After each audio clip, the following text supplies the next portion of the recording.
লাগাতার ভাঙন আতঙ্কে একদিকে ঘুম ছুটেছে শামশেরগঞ্জের বিভিন্ন গ্রামে। এবার নতুন করে ভাঙন আতঙ্ক সৃষ্টি হলো লালগোলাতে। লালগোলা তারানগরে আবারও ভয়াবহ ভাঙন, তলিয়ে গেল রাস্তা। বিএসএফ এর পেট্রোলিং রাস্তা বাকি অংশ এবার চলে গেল পদ্মার জলের তলায়। ওই রাস্তার ধারে একটি বড় গাছ সহ রাস্তার বাকি অংশ ভেঙে পদ্মায় তলিয়ে গেল। কান্নায় ভেঙে পড়েন ভাঙন কবলিত দুর্গতরা। গ্রামের বাসিন্দারা জানিয়েছেন হঠাৎই পদ্মা নদীর জলস্তর বৃদ্ধি হয়েছে, তাই ভাঙন শুরু।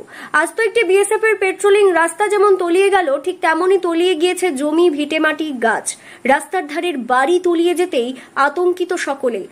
আমরা রান্না করতে করতে হাট ধরে গেছে রাস্তাটা, যে ভেটের গাছগুলা হিলছে। আমি রান্না করে ঘরে নিয়ে গেছি, আমি খাবার খেতে পাইনি। তো আমার ছেলে এসে বলছে, মা আমার রাস্তা গোটাই ভেঙে গেছে।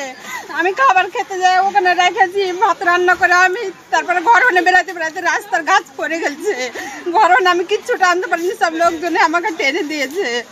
ভাঙন কবলিতরা ওই এলাকার বাড়ির আসবাবপত্র ইতিমধ্যেই অন্য স্থানে স্থানান্তরিত করতে শুরু করেছে নদীর পাড়ের বাসিন্দারা।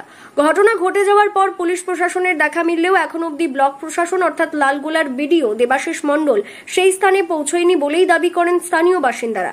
ভাঙন রোধের জন্য গত 1 মাস আগেই লালগোলা বিধানসভার বিধায়ক মোহাম্মদ আলী 7.5 লক্ষ টাকার কাজে শিলান্যাস করেছিলেন। তৈরি করা হচ্ছিল মাটির বস্তা ফেলে ভাঙন রোধের কাজ, কিন্তু তারপর দৈনন্দিন ভাঙন হলেও বিধায়কের দেখা মেলেনি বলেই অভিযোগ উঠেছে। এবার আচমকা একটা বিকট আওয়াজ আসে, আমরা বাইরে থেকে বেরিয়ে দেখি একটা এই রোড পুরো আমাদের যে বিএসএফ এর রোডটা, নজরদারি করা রোডটা পুরোটা ভেঙে একটা বাড়ি, রাস্তার একটা বাড়ি পুরো মানে ফাটাল ধরে নিয়েছে এই পদ্মার জলে। এসে আমরা দেখে তারপর আমরা চারিদিকে ছুটাছুটি করতে থাকি।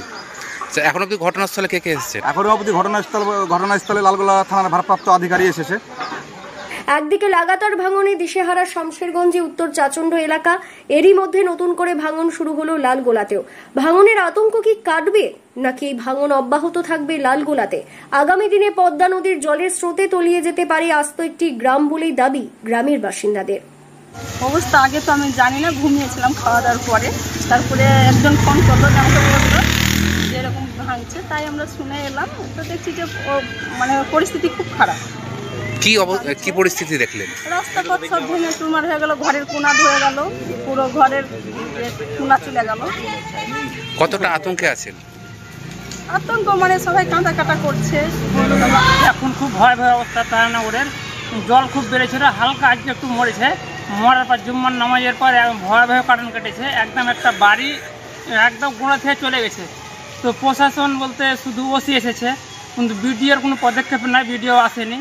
তো এত গরিব পরিবার, ওরা কোথায় যাবে? এখন ওরা কাঁদছে, কাঁদাকাটি করছে।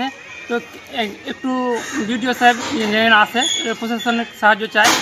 আচ্ছা, এখানে কতদিন আগে লালগোলার বিধায়ক এসেছিল? বিধায়ক এসেছিল অনেকদিন আগে, একবার ঘোষণা করে গেছে যে 7.5 কোটি টাকা ঘোষণা করে গেছে। তারপরে কয়েকটা বস্তার উদ্বোধন করে গেছে, তারপর থেকে আর আসেনি। মুর্শিদাবাদ থেকে তন্ময় মণ্ডলের রিপোর্ট, লোকাল 18 বাংলা।